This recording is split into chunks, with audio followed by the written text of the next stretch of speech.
1998년 5월 3일 일본 군마 현세타군 미야기촌에 위치한 아카기 신사에서 한 여성이 흔적도 없이 사라지는 사건이 발생합니다. 실종된 여성은 치바현 시로이정에 거주하던 당시 48세의 전업주부 시자키 노리코였습니다.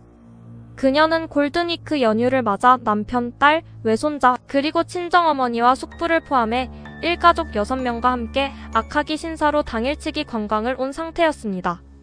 사건 당일 아카기 신사 일대에는 아침부터 강한 비가 내리고 있었으며 안개가 짙게 끼어 시야가 매우 불안정한 상태였습니다. 오후 2시경 신사 주차장에 도착했을 때도 비는 멈추지 않았습니다. 날씨가 악화되자 노리코를 제외한 나머지 가족들은 신사 본전에 참배하러 가기를 주저했습니다. 그러나 노리코는 혼자서라도 참배를 다녀오겠다며 차문을 열고 나섰습니다. 그녀는 붉은색 우산을 받쳐들고 연한 분홍색 셔츠에 검은색 스커트를 입은 상태였습니다. 차에 남겨둔 지갑에는 약 10만엔의 현금이 들어있었고 손에는 참배 때 시전함에 넣을 101엔만 꺼내 들고 있었습니다. 주차장에서 신사 본전까지는 도보로 불과 수분 거리에 불과했습니다. 남편과 가족들은 차 안에서 노리코가 걸어가는 모습을 지켜보았습니다. 노리코는 주차장에서 본전으로 이어지는 참배길 방향이 아니라 신사 경내 동쪽에 위치한 숲속 임도 방향을 향해 홀로 걸어갔습니다. 가족들은 그녀가 화장실에 들렀다가 참배하러 가려는 것으로 생각했습니다.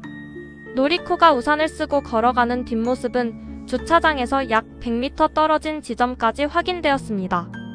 그것이 가족들이 본 노리코의 마지막 모습이었습니다. 약 10분이 지나도 노리코가 돌아오지 않자 남편과 딸은 이상함을 느끼고 차에서 내려 신사 본전으로 향했습니다. 그러나 본전 어디에도 노리코의 모습은 없었습니다. 시전함에도 그녀가 가져간 동전은 들어있지 않았습니다.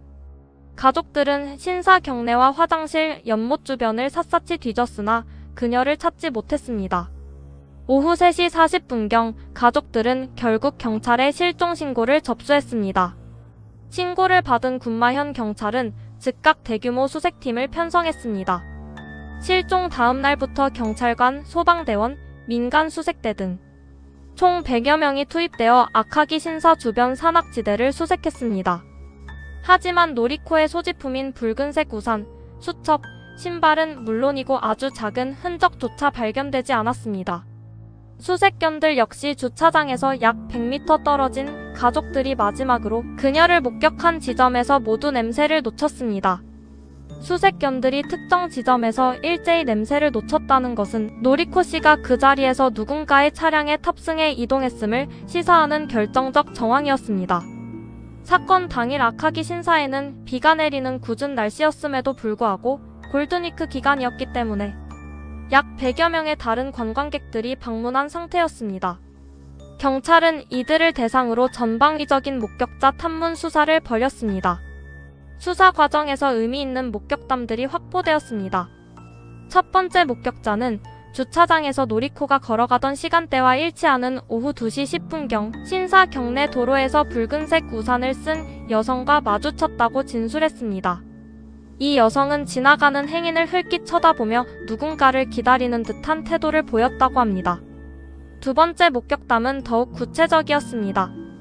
당시 신사 근처에 있던 한 관광객이 현장 주변을 촬영한 홈 비디오 영상이 수사자료로 제출되었습니다. 사건 수개월 후 당일 현장을 촬영한 다른 관광객의 홈 비디오가 제출되어 붉은 우산을 쓴 여성이 포착되기도 했습니다.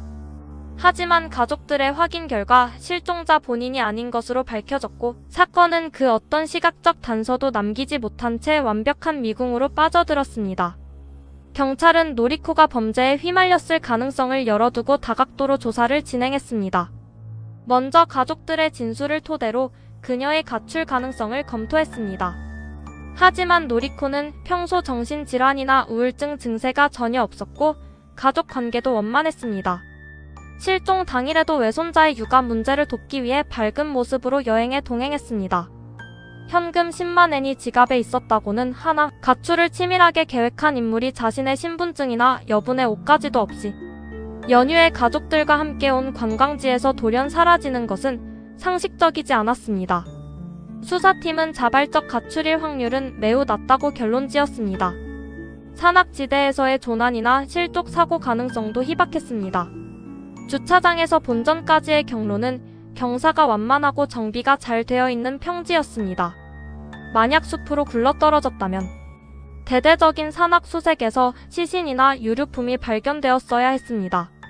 따라서 가장 유력한 가설은 타살 또는 납치였습니다. 누군가 노리코를 강제로 차량에 태워 납치했거나 그녀가 아는 인물의 차량에 자발적으로 탑승했다가 변을 당했을 가능성입니다.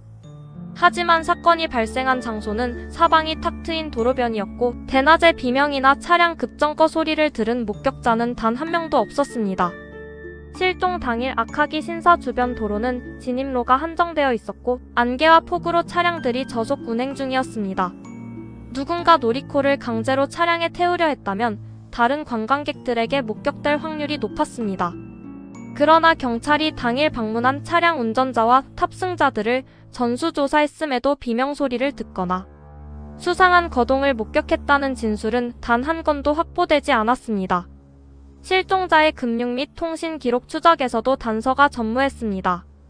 노리코 명의 은행 계좌에서는 실종 이후 단 1엔도 인출되지 않았고 신용카드 사용 이력도 없었습니다. 의료보험 혜택을 받거나 신분을 숨기고 생활한 흔적도 없어 이는 그녀가 실종 직후 경제활동을 하지 못했거나 당일 이미 신변의 위해를 입었을 가능성을 강력히 뒷받침합니다. 경찰은 가족 및 주변인에 대한 알리바이 검증과 원한 관계도 세밀히 조사했습니다.